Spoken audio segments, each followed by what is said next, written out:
출애굽기를 강의하다가 그 대감절을 맞이해서 대감절 설교를 했고요. 신년을 맞이해서 신년 설교를 했고 다시 출애굽기로 돌아왔어요. 오늘 보니까 29장, 우리가 거의 1년 넘게 출애굽기를 하다가 잠깐 한 달 정도를 텀을 두고 있다가 다시 들어왔는데 기억하실지 모르겠어요. 그 전장을 한번 얘기하면 기억나실 줄로 믿고 한번 설교해 볼게요.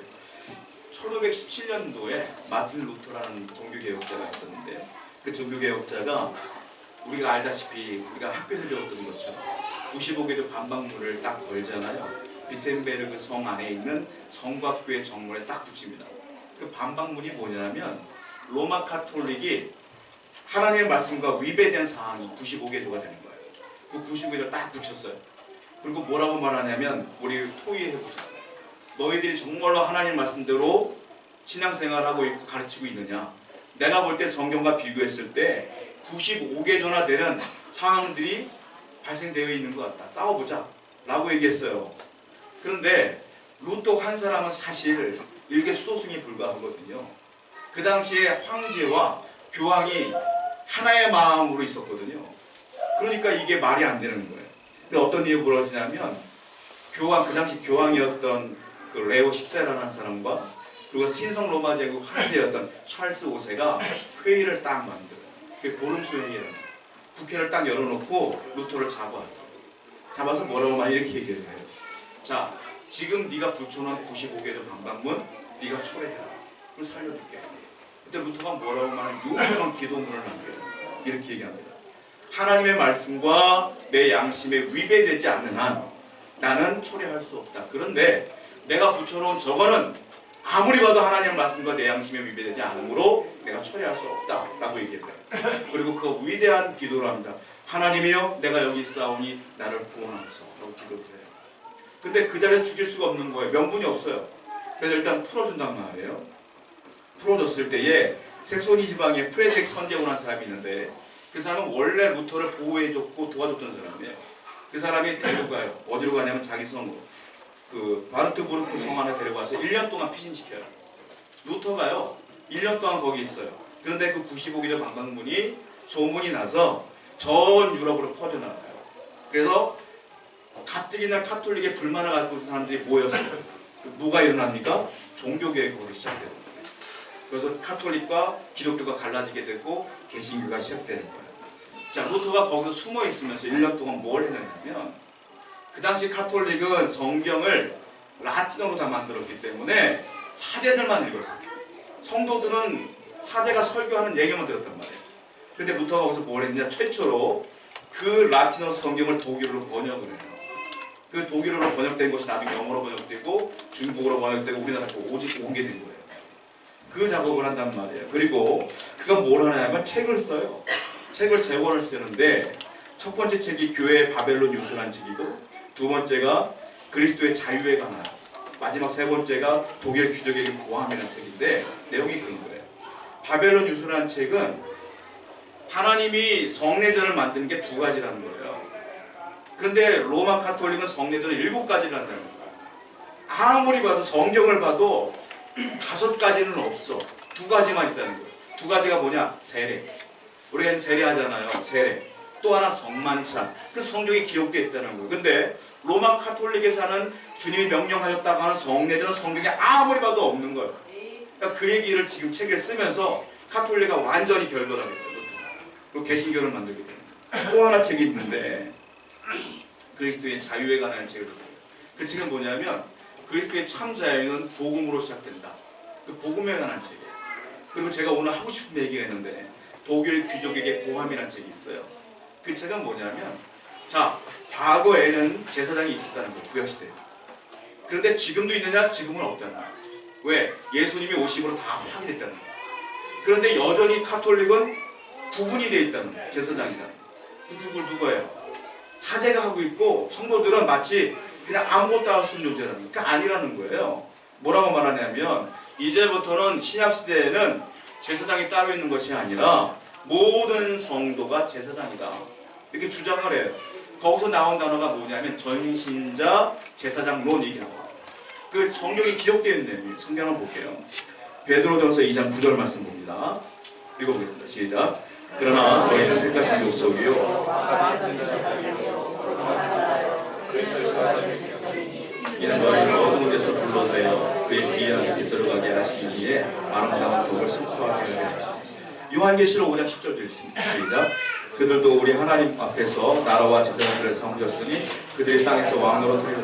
유명한 말씀이에요. 너희는 왕같은 제사장이라. 기억하시죠? 그 베드로전서 얘기고 요한계시록도 너희들은 제사장으로 삼았다 이 얘기가 나와요. 그러니까 루터는 이 성경을 기반으로 해서 그 책을 쓴 거예요. 전신자 제사장론. 그런데 이게 좀 낯설잖아요. 더 익숙한 이름이 뭔지 알아요? 만인 제사장론. 이거 들어보셨죠? 근데 더 정확한 뜻은 전신자 제사장론이 맞아요. 왜냐하면 만인이라는 것은 모든 사람을 포함하는 거 아닙니까? 모든 사람은 예수를 믿는 자나 안 믿는 자나 다 포함한 게 만인이란 말이에요. 그러니까 더 구별한 게 뭐냐면 전신자 제사장론. 믿는 사람이 제사장입니다. 성도가 제사장이다. 똑같은 얘기예요. 사실 우리는 만인 제사장이라고 해도 다 의미를 아니까 충분히 알 수 있으니까 똑같은 얘기를 루터가 거기서 한다는 거예요. 그런데 루터가 그 얘기를 루터만 한 게 아니라 원래 성경에 예표되어 있어요. 그 얘기가 이제 제사장들은 없어질 것이며 너희가 제사장이 될 것이야 라고 이미 하나님은 성경에 기록했다는 거예요. 어디 있느냐? 출애굽기 19장에 있어요. 봅니다. 출애굽기 19장 6절 말씀입니다. 시작. 너희가 내게 대하여 제사장이 되며 거룩한 백성이 되리라. 너는 이 말을 이스라엘 자손에게 전할지니라. 너희가 내게 대하여 제사장 나라가 될 것이다. 이렇게 말했어요. 이거를 잘못 해석하면 제사장들이 있는 나라라고 해석할 수 있어요. 아니에요. 이건 무슨 뜻이냐면 너희가 제사장 나라가 된다는 건 너희 자신이 제사장이 될 것이다. 온 백성이 성도들이 제사장이 되는 나라가 올 것이다. 이 말이에요. 그게 언제냐? 지금이에요. 지금. 신약시대. 이건 누구를 예표하는 거냐면 예수님을 이미 출애굽기에서 예언하는 거예요. 그분이 오심으로 말미암아 이제 제사장 직분들이 다 없어질 것이며 모든 이가 제사장이 될 것이다 라는 얘기를 하는 거예요. 그 구약에는 제사장이 있었어요. 하나님이 아론을 선택하셨고 그 아들들을 선택하셨단 말이에요. 그래서 아론과 후손들만 제사장이 될 수 있었다라는 거예요. 그런데 그 와중에 오늘 본문이 출애굽기 29장인데요. 소제목이 뭐냐면 제사장들을 위임식하는 내용이에요. 제사장들을 불러놓고 위임식하는 거예요. 위임이라는 단어를 여러분이 오해하면 안 되는 게 영어로 delegation이라는 단어가 있는데 그게 뭐냐면 투표 같은 거 할 때 내가 못 가면 내 권한을 누구한테 주어서 위임장 쓰잖아요.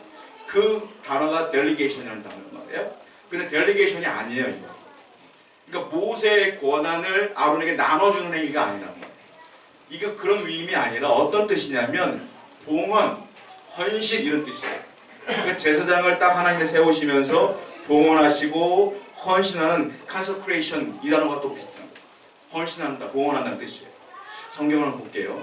출애굽기 28장 41절 처음에 위임이라는 단어가 여기 처음 나와요. 읽어봅니다. 시작. 너는 그것들로 내 형 아론과 그 아들들에게 입히고 그들에게 기름을 부어 위임하고 거룩하게 하여 그들이 제사장 직분을 내게 행하게 하지. 여기 위임이라는 단어가 구약 성경 처음에 나오는 거예요. 두 번째 나오는 게 오늘 본문이에요. 자, 29장 1절입니다. 시작. 네가 그들에게 나를 섬길 제사장 직분을 위임하여 그들을 거룩하게 하리는 이러하니 곧 어린 수소 하나와 흠없는 순양 둘을 택하고. 위임이라는 단어. consecration. 네가 이제 너희들을 선택하여 헌신해라 이 뜻이에요. 제사장을 선택하여 헌신하는 거예요. 그런데 제가 말씀드렸던 consecration이라는 단어는 위임, 헌신한 뜻도 있지만 또 다른 뜻이 있어요. 왕이 자기 왕관을 딱 있잖아요. 왕관의 보석으로 장식할 때도 이 단어를 쓴단 말이에요. 왕관의 보석을 장식할 때도. 자, 성경의 스가랴서를 보면 이 부분을 또 예언해요. 성경을 봅니다. 스가랴 9장 16절입니다. 시작. 이날에 그들의 하나님 여호와께서 그들을 자기 백성이 양떼같이 구원하시리니 그들이 왕관의 보석같이 여호와의 땅에 빛나리라. 하나님의 왕관에 보석같이 성도가 빛날 것이다 라고 얘기하는 거예요. 이 말이에요. 그러니까 하나님을 어떻게 보시냐면 우리를 왕관 위에 있는 보석같이 본다는 거예요. 근데 이걸 구약 성경에 나오면 아까 말씀드린 것처럼 위임식이라는 똑같은 단어란 말이에요. 그렇다면 구약 성경의 제사장은 지금 누구를 말하는 걸까요? 우리를 말하는 거예요. 우리. 성도들을 말하는 거란 말이에요. 그러니까 구약 성경의 제사장의 위임식은 곧 누구의 위임식이냐? 우리의 위임식. 이걸 하나님은 위임식의 절차를 통하여 지금 우리에게 가르쳐주고 있는 거예요. 이 모든 것들은 너희를 향한 나의 뜻이야 라는 것들을 가르쳐주고 있는 것이라는 말이에요. 그걸 염두에 두고 이 성경을 읽어야 된다는 거예요. 그래서 우리는 자, 누가 위임식을 하냐면 아론을 불러요. 아론을. 그리고 그 아들들을 불러요. 아론이 누구냐? 대제사장이 돼요. 그리고 그 아들들은 누구냐? 일반 제사장이 되는 거예요. 그 아론과 일반 제사장 아들들을 같이 위임식을 해요. 이것도 의미가 있어요. 무엇이냐면 아론은 대제사장인데 누구를 대표하는 거냐? 히브리서에 보면 대제사장은 누구라고요? 예수 그리스도다. 그러니까 아론의 위임식은 예수님을 대표하는 거고 일반 제사장 아론의 아들들은 누구를 대표하는 거냐? 우리를 대표하는 거다.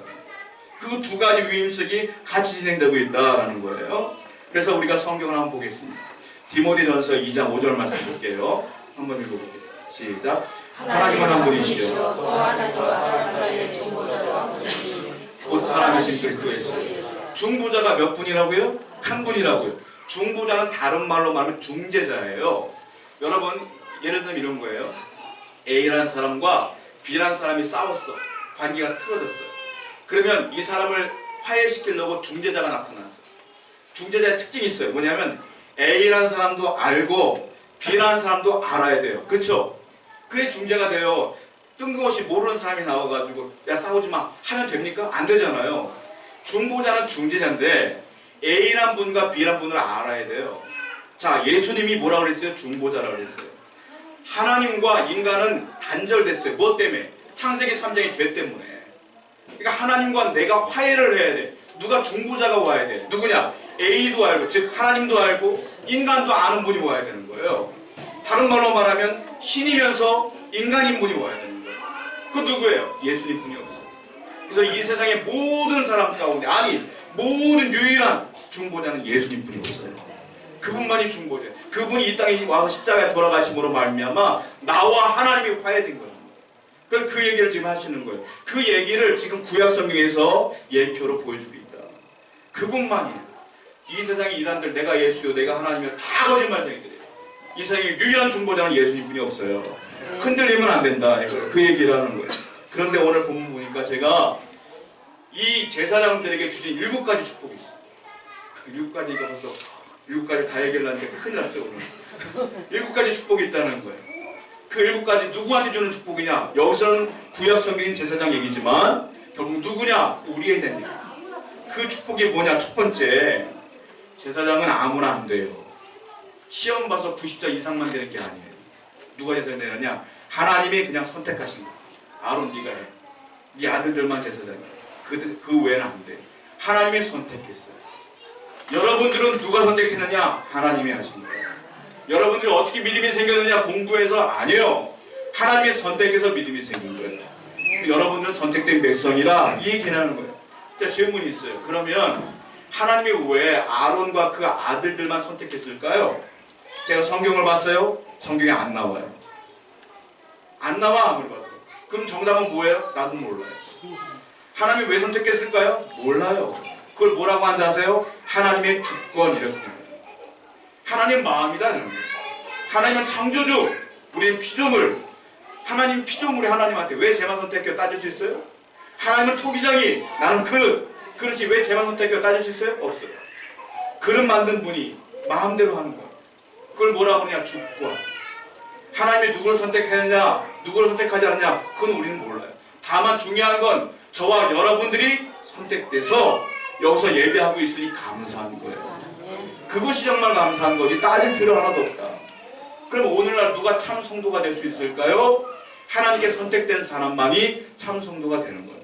바로 저와 여러분이 그 은혜를 입고 있음을 기억해야 된다는 거예요. 자, 로마서 말씀 보겠습니다. 로마서 8장 29절과 30절입니다. 시작. 하나님 미리 아신 자들은 또한 이는 그로 많은 형제들 중에서 맏아들이 되게 하려 하시니라. 또 미리 정하신 그들을 또한 부르시고 부르신 그들을 또한 의롭다 하시고 의롭다 하신 그들을 또한 영원롭게 하시는. 보면 미리 정하셨대요. 미리 정하신 그들을 불렀대. 그들을 하나님의 자녀로 삼은 거예요. 여러분들은 이미 선택된 백성. 그 하나님 미리 부르신 거예요. 이것으로 나온 게 예정론, 장로교가 생겼어요. 예정론도 성경이 있어요. 그러니까 장로교가 생긴 거예요. 그 하나님의 주권이라고 보는 거란 말이에요. 근데 그분들은 오해하는 것 중에 하나가 하나님이 선택했으니까 전도할 필요 없다고 주장하는 경우도 있어요. 그거 잘못됐어요. 왜? 우리 눈으로 누가 선택했는지 누가 선택받았는지 모르잖아요. 그러니까 누구에게 전도를 할 수 있는 거예요. 전도를 하는데 그분을 내가 데리고 와야 될 의무는 없어. 왜? 하나님이 끌고 와야 되는 거지. 내가 끌고 올 수는 없는 거예요. 그러니까 나는 전도하는 건 내 사명이에요. 그래서 아시겠습니까? 그러니까 하나님이 선택한 백성들만 성도가 될 수 있다라는 거예요. 위대한 진리라는 거예요. 그리고 주님이 직접 말씀하셨어요. 요한복음 6장 44절 말씀 읽어볼게요. 시작. 나를 보내신 아버지께서 이끌지 아니하시면 아무도 내게 올 수 없으니 오는 그를 내가 마지막 날에 다시 하리라. 아버지께서 이끌지 않으면 아무도 올 수 없대요. 즉 우리가 믿음을 갖는다는 건 하나님이 나를 이끌지 않으면 올 수가 없다는 거예요. 아무나 올 수 있다는 게 아니에요. 저도 전도를 해보면 여러분 전도해봐서 알겠지만 전도를 하면 어떤 분은 궁금해하고 들어보려고 하고 마음이 움직여요. 어떤 분은 똑같은 말씀을 전해도 됐어 하는 분이 있어요. 선택받은 사람은 누굴까요? 마음이 움직이는 거예요. 여러분들은 마음이 움직여서 온 거예요. 그러니까 이것이 정말로 큰 은혜 아니겠습니까? 다른 거 부족해도 내가 인생을 살 때 부족해도 그 은혜가 있으니 얼마나 감사해요. 그것을 하나님께서 지금 말씀하십니다. 자, 또 하나 이 선택받은 백성을 뭘로 표현하냐면 남은 자라고 표현해요. 자, 로마서 11장 5절입니다. 시작. 그런데 이와 같이 하심을 남은 자가 있는데 하나님 택한 사람이라는 거예요. 자, 북쪽에 이스라엘 왕국이 있는데 그 당시 악한 왕이 누구냐? 아합. 그 와이프가 이세벨. 어떤 일이 벌어지냐면 이세벨이 우상을 끌고 와서 바알과 아세라를, 그래서 온 나라의 국교를 하나님 배격하여 바알과 아세라로 삼는 거예요. 근데 그 당시에 많은 사람들이 다 그래서 하나님을 버리고 바알과 아세라를 섬겼어요. 근데 엘리야가 원통하여 울부짖어요. 하나님 섬기는 사람 나만 남았어요. 그때 하나님 뭐라고 하냐? 아니야 엘리야야, 너 말고 내가 7,000명 남겨놨어. 그 얘기 기억나시죠? 그 7,000명을 뭐라고 해요? 남은 자. 남은 자는 누가 남은 거예요? 하나님이 선택하신 거예요. 넌 나만 믿어. 선택하신 거예요. 그래서 선택받은 사람 남은 자. 이 로마서도 그 남은 자를 얘기하는 거예요. 누가 남은 자예요? 저 여러분이 남은 자예요. 선택받은 사람이에요. 온 세상에 얼마나 많은 종교가 있어요. 무교가 있어요. 근데 여러분들은 남은 자가 되어 이렇게 하나님을 섬기고 있으니 정말로 감사한 거 아니겠습니까? 그 은혜가 있다는 거예요. 저 여러분들은 하나님께 선택받은 은혜가 있다. 두 번째 은혜가 있어요. 제사장을 딱 선택한 뒤에 모세가 성막으로 데려가는데 성막 그림을 생각해보세요. 제가 보여드린 거예요. 예전에 들어갔어요. 들어가면 뭐가 있다고 했어요? 뜰에 번제단이 있다고 했어요. 그리고 그 너머에 뭐가 있다고 했어요? 물두멍이 있어요. 물두멍. 노수로 만든 번제물을 씻는 물두멍이 있어요. 그 물두멍으로 데려가요. 모세가 아론과 그 아들들. 그리고 뭐 하느냐? 몸을 다 씻겨줘요. 모세가. 성경을 봅니다. 본문 출애굽기 29장 4절에 시작. 너는 물로 씻겨라. 물두멍 앞에서 씻기는 거예요. 이것도 의미가 있다. 뜬금없이 씻기는 게 아니야. 하나님 시키니까 명령대로 하는 건데 물두멍으로 씻긴다는 건 목욕한다는 거예요. 목욕. 깨끗이 목욕한다는 거예요. 자, 이게 무슨 의미냐? 선택받은 사람은 목욕해야 된다. 목욕해야 된다. 무슨 말일까요? 용서받는 거. 죄를 용서받는 의미를 예표하는 거예요. 스가랴서 말씀 보겠습니다. 스가랴 13장 1절입니다. 시작. 그날의 죄와 더러움을 씻는 셈이 다윗의 족속과 예루살렘 주민을 위해. 여기 보면 예수님을 예표하는 단어가 있어요. 뭐냐면 죄와 더러움을 씻는 셈. 예수님을 예표하는 거예요. 예수님이 어떤 일을 하느냐? 죄와 더러움을 씻는 역할을 하십니다. 그러니까 다른 말로 말하면 예수를 믿는 사람은 그 죄가 씻김 받는다. 이 얘기를 지금 물두멍을 통하여 예언하신다는 거예요. 자, 또 하나 디도서 3장 5절 말씀 읽겠습니다. 시작. 우리를 구원하실 때 우리가 행함과 의로운 행위로 말미암지 아니하고는 오직 그의 긍휼하심을 따라 중생의 씻음과 성령의 새롭게 하심을 하셨으니. 중생의 씻음, 아까 물두멍으로 씻는 것, 그걸 뭐냐면 중생의 씻음, 그리고 죄악의 씻음, 구속의 씻음, 이렇게 얘기하는 거예요. 저와 여러분들은 어떤 은혜가 있느냐? 내 죄를 예수를 믿음으로 말미암아 씻김 받았다. 이 은혜가 있다는 거예요. 그리고 또 하나, 뭘로 씻김 받느냐? 말씀으로 씻김 받아요. 하나님 말씀이 그래서 중요한 거예요. 자, 에베소서 5장 26절입니다. 시작. 이는 물로 셔서 말씀으로 깨끗하게 하사 걸어가시니 말씀을 읽고 묵상하는 자가 쉽게 만든다. 그 말씀이 곧 요한복음에 뭐라고 그랬어요? 예수 그리스도라 그랬어요. 예수님으로 인한 쉽게 만든 거라. 또 예수님도 그 유명한 말씀인데 베드로에게 이렇게 얘기했어요. 이걸 해석을 잘해야 돼. 베드로에게 이런 말씀하십니다. 야, 너 목욕했으니까 발만 닦아. 기억나시죠? 한번 말씀을 읽어볼게요. 요한복음 13장 10절입니다. 시작. 예수께서 이르시되 온몸이 깨끗하니라 너희가 깨끗하다 가능하다. 예수님이 세족식을 해줬어요. 제자들 발을 씻겨줬어요. 베드로가 안 됩니다. 그랬어요. 예수님이 뭐라고 하면 야, 너 내가 발 씻겨주는 거 너 싫다고 그러면 너 나랑 상관이 없어. 근데 베드로가 뭐래요? 그러면 목욕시켜주세요. 예수님이 뭐라고 말해요? 아니다. 너는 목욕했다. 목욕한 사람은 발만 닦으면 된다. 무슨 의미일까요? 이게 무슨 의미일까요?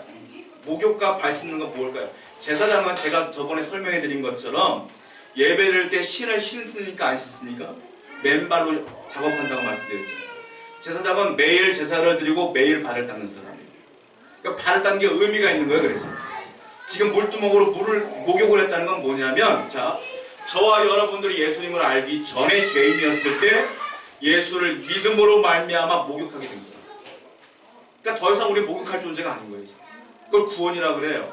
그래서 이걸 예표하시는 거예요. 자, 예수 믿기 전의 죄는 내가 예수님을 믿음으로 말미암아 용서함 받았어요. 그거는 목욕한 거예요. 자, 그렇다면 저와 여러분들은 죄 안 져요 이제는? 저도 죄 져요. 그러니까 죄 지니까 매일매일 뭘 해야 돼요? 우리는 회개해야 돼요. 회개. 그때마다 주님 뭘 해줘요? 용서해줘요. 그걸 사죄의 축복이라고 그래요. 우리 매일매일 회개하면서 살아야 돼. 언제까지? 하늘나라 갈 때까지. 그걸 뭐라고 말하냐? 발 씻는 거라고 하는 거예요. 예수 믿기 전에 지은 죄는 목욕으로 끝났고, 예수 믿음으로, 예수 믿은 후에는 내가 죄 지은 걸 내가 회개함으로 발을 씻는 작업을 하라 이 말이에요. 그래서 우리가 쓰임받으며 살기를 원하시는 거예요. 여러분, 하나님의 축복이 있어요. 목욕했으니까 감사하고, 여러분 매일매일 죄 지을 때마다 회개할 수 있으니까 감사하고, 그 은혜 사죄 축복이 여러분께 있음을 기억하시기 바라요. 내가 죄 조금 지으면 내가 천국 갈 수 있을까? 이런 고민하지 마세요. 그것과 내 죄와는 이제 상관이 없어. 구원의 문제는 목욕의 문제예요. 나머지 죄의 문제는 발 씻음의 문제예요.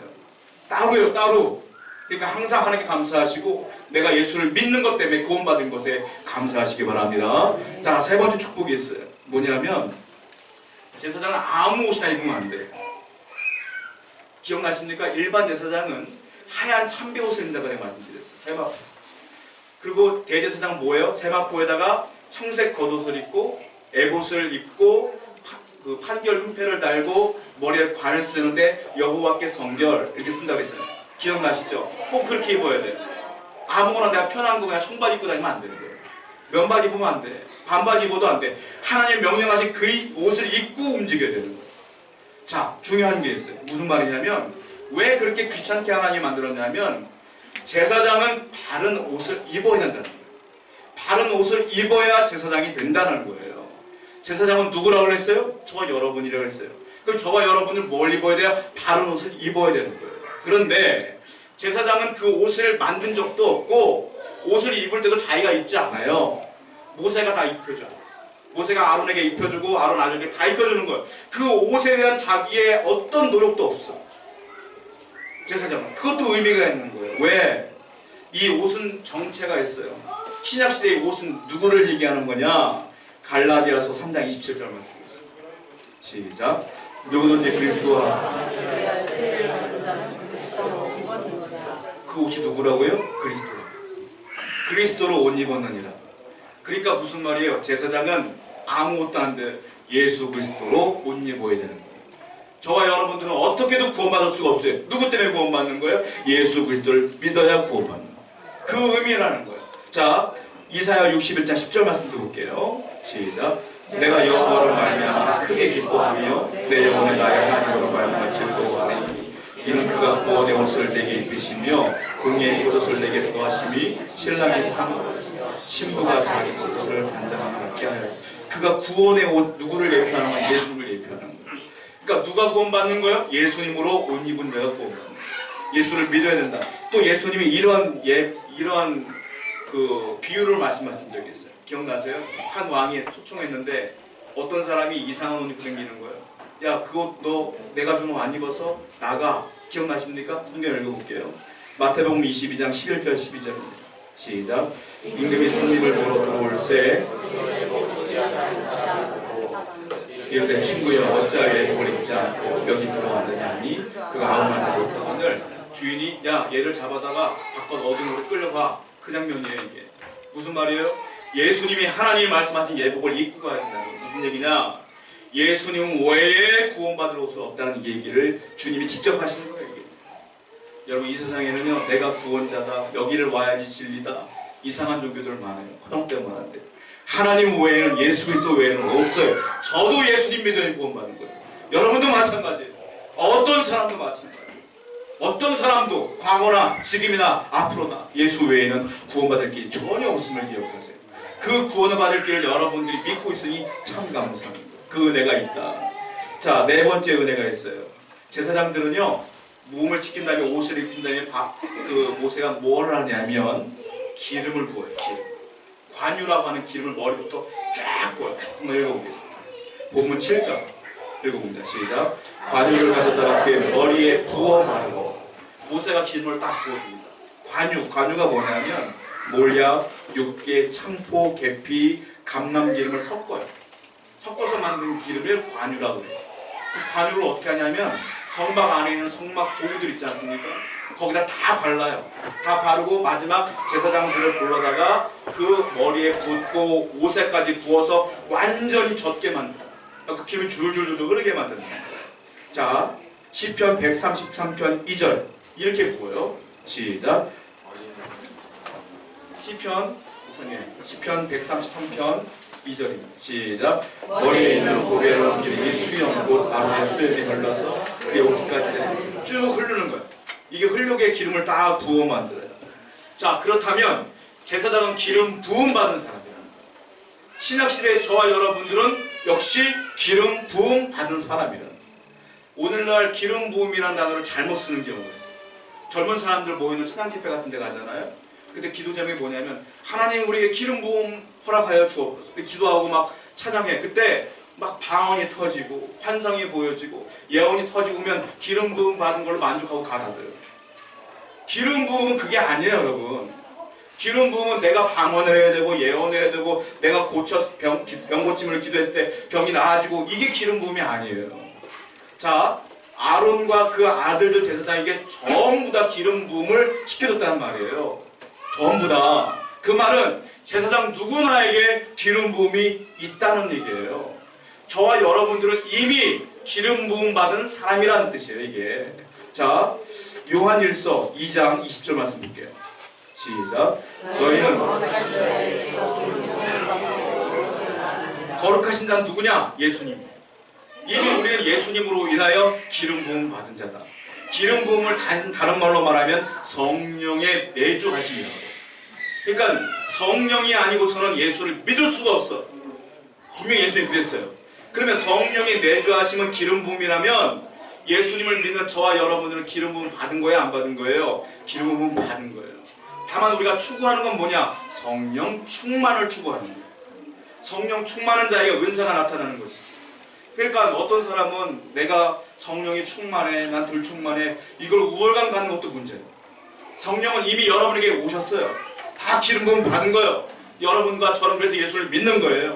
이것이야말로 감사한 거예요. 그 은혜가 있다라고 말한다. 그리고 다섯 번째, 제사장은 속죄제를 바로 기름 부음 끝난 다음에 속죄제를 드리게 송아지 한 마리를 가다가 제사를 지내라 하고 수송아지를 통하여 제사를 지냅니다. 그걸 통하여 마지막 제사장의 죄를 다 용서해 주세요. 한번 읽어봅니다. 출애굽기 29장 10절부터 14절까지 한번 쭉 읽어볼게요. 시작. 너는 수송아지를 머리에 안수가 찌며 너는 희망군 여호와 앞에서 송아지를 잡고 그 피를 내 손가락으로 제단 뿔들에 바르고 그 피 전부를 제단 밑에 쏟을지며 내장에 덮인 모든 기름과 간 위에 있는 껍질과 두 콩팥과 그 위에 기름을 가져다가 제단 위에 불사르고 그 수수의 고기와 가죽과 똥을 진 밖에 불사리라. 이는 속죄의 제니라. 마지막 기름 부분까지 다 받은 그 제사장들이 마지막 수송아지를 제사를 지내요. 그리고 내장을 다 긁어내고 피를 바닥에 다 뿌리고 제단 뿔에 다 바르고 나머지 지저분한 것들은 다 단데다 버리고 또 태워버리고 그 제사를 지내는데 그 뭐라고 말하냐면 속죄의 제내라. 너희는 이제 완벽하게 용서함 받았다. 저와 여러분들이 예수님을 믿음으로 말미암아 이렇게 예배한다는 것은 저와 여러분들의 원죄, 원래 지었던 죄들은 다 용서함을 받았다. 그 은혜가 저와 여러분 가운데 있는 거예요. 마귀는 그 죄를 생각나게, 그리고 내가 마치 아직도 용서함 받지 못한 것처럼 미혹해. 나를 절망감에 빠뜨려. 내가 구원받을 수 있을까 고민하게 만들어. 그렇지 않아요. 그건 마귀의 유혹이에요. 저와 여러분들은 이미 구원받았으면 기뻐하시기 바랍니다. 그 은혜가 있다는 거예요. 그리고 여섯 번째, 송아지를 잡은 뒤에 숫양 2마리를 또 잡아와. 그 제사장이. 그리고 따로따로 제사를 지내는데 첫 번째 양은 다 불살라버려. 다 각을 뜬 다음에 다 태워버려. 전부 다. 하나도 빠지죠. 자, 그거는 뭐냐면은 완전히 태운다는 건 헌신이라는 뜻이에요. 너는 이제 용서함 받았으니 완벽하게 나에게 헌신된 자다. 이런 뜻이에요. 그 완벽한 헌신은 언제까지? 죽을 때까지. 은퇴할 때까지. 너는 제사장이야. 이 말이에요. 하나님이 그걸 받으시는 거예요. 목사만이 헌신된 자가 아닙니다. 오늘날 제사장은 저와 여러분 모두를 말하는 거예요. 하나님을 믿었습니까? 죽을 때까지 믿는 거예요. 하나님을 섬겼습니까? 하늘나라 갈 때까지 섬기는 거예요. 그것이 헌신된 자의 삶인 줄로 믿습니다. 그 삶이에요. 그리고 2마리 양을 잡아왔잖아요. 한 마리는 태워버려요. 나머지 한 마리는 어떻게 되느냐면 이거는 위임신 양이라고 불러요. 위임신 양을 잡아다가 이번에는 다 태우지 않고요. 피를 다 뽑아서 피를 어디다 바르냐? 제사장이 귓볼에 바르고, 그리고 엄지손가락에 바르고, 엄지발가락에 바르고, 그리고 나머지 피를 제단에 뿌려. 그런 작업을 또 해요. 성경을 볼게요. 좀 길지만 출애굽기 29장 19절부터 25절입니다. 시작. 너는 다른 순양을 택하고 아론과 그 아들들은 그 순양의 머리 위에 안수할지니 너는 그 순양을 잡고 그것의 피를 가져다가 아론의 오른쪽 귓뿌리와 그 아들들의 오른쪽 귓뿌리에 바르고 그 오른손 엄지와 오른쪽 엄지 바르고 그 피를 제단 주위에 뿌리고 제단 내 피와 관유를 가져다가 아론과 그의 옷과 그의 아들들과 그 아들들의 옷에 뿌리라. 그와 그의 옷과 그의 아들들과 그 아들들의 옷이 거룩하리라. 또 너는 그 수장의 기름과 기름진 꼬리와 그것의 내장에 덮인 기름과 간의 커플과 두 풋밭과 오른쪽 넓적다리를 가지라. 이는 위임식의 순양이다. 또 여호와 앞에 있는 무교병 광줄에서 떡 1개와 기름 바른 과자 1개와 전병 1개를 가져다가 그 전부를 아론의 손과 그 아들들의 손에 주고 그것을 흔들어 여호와 앞에 요제를 삼을 지며 너는 그것을 그들의 손에서 가져다가 제단 위에서 번제물을 더하여 불살라. 이는 여호와 앞에 향기로운 냄새니 곧 여호와께 드리는 화제니라. 길지만 이런 내용이에요. 아까 말씀드린 것처럼 피를 다 발라요. 그 다음에 뜬금없이 광줄에 야 무교병 하나 한 개 바쳐라. 떡 1개 바쳐라. 1개씩 바치래. 나머지 고기가 있어요. 양을 잡으니까. 가슴살과 넓적살은 네가 먹어. 이 말. 그 얘기를 쭉 한단 말이에요. 그래서 위임신 양을 2가지 의미가 있는데 첫 번째, 피를 귓볼에 바르고 엄지손가락에 바르고 발가락에 바르는 건 무슨 뜻이냐면 너는 이제 완전히 용서받은 자로 완전히 헌신된 자로서 이 피가 너를 거룩하게 할진데 너는 이 손으로 더러운 짓을 하면 안 돼. 이 발로 더러운 것을 하면 안 돼. 이 귀로 더러운 걸 들으면 안 돼. 누구예요? 우리에게 말하는 거예요. 이제 용서받는 우리는 어떻게 살았느냐는 거예요. 거룩하고 거룩하게 살라. 이제 책임을 주시는 거예요. 다 은혜를 주셨는데 이 책임을 주시는 거예요. 이렇게 살아. 좋은 것 봐, 나쁜 것 보지 말아라. 좋은 것들에 나쁜 것 듣지 말아라. 나쁜 데 가지 말아라. 나쁜 짓 하지 말아라. 거룩하게 살아라. 이게 우리에게 주신 하나님의 요구다. 성경을 볼게요. 로마서 6장 13절입니다. 바울도 똑같은 말을 해요. 시작. 또한 너의 지체를 죽은 자 가운데 다시 살아난 자와 같이 하나님께 드리며 너희 지체를 의의 무기로 하나님께 드리라. 우리 지체, 우리 몸을 의의 무기로 하나님께 드리라. 거룩하게 살아야 해요. 그것이 우리의 사명이다. 또 하나, 그 수장의 가슴살과 넓적살과 그걸 다 먹으라는 거야. 네 거니까 먹어라. 그리고 무교병 하나만 드리고 나머지 다 네가 먹어라. 이거야. 무슨 뜻이냐? 너는 이제 내게 용서받고 구원받고 헌신된 자로서 거룩하게 사는 자니 이제 앞으로 네가 살아가는데 먹을 것과 입을 것과 너의 삶을 내가 책임질게. 다 먹어, 다 먹어, 다 먹어. 하나님이 여러분들의 삶을 책임진다는 거예요. 예수를 믿으면 그때부터 하나님이 내 인생을 책임진다는 거예요. 분명히 믿으시길 바라요. 힘든 건 있어요. 어려운 건 있어요. 망하진 않아요. 하나님 반드시 여러분들을 붙잡아 주실 줄로 믿습니다. 이렇게 하나님의 은혜를 주셨어요. 먼저 나를 택해 주셨고, 중생의 씻음을 주셨고, 의의 옷을 입혀 주셨고, 성령으로 기름 부어 주셨고, 제사함을 주셨으니 이제 그 은혜에 감격하여 성결하게 거룩하게 살아가는 여러분 되기를 다시 한번 축원드립니다. 우리 찬송합니다.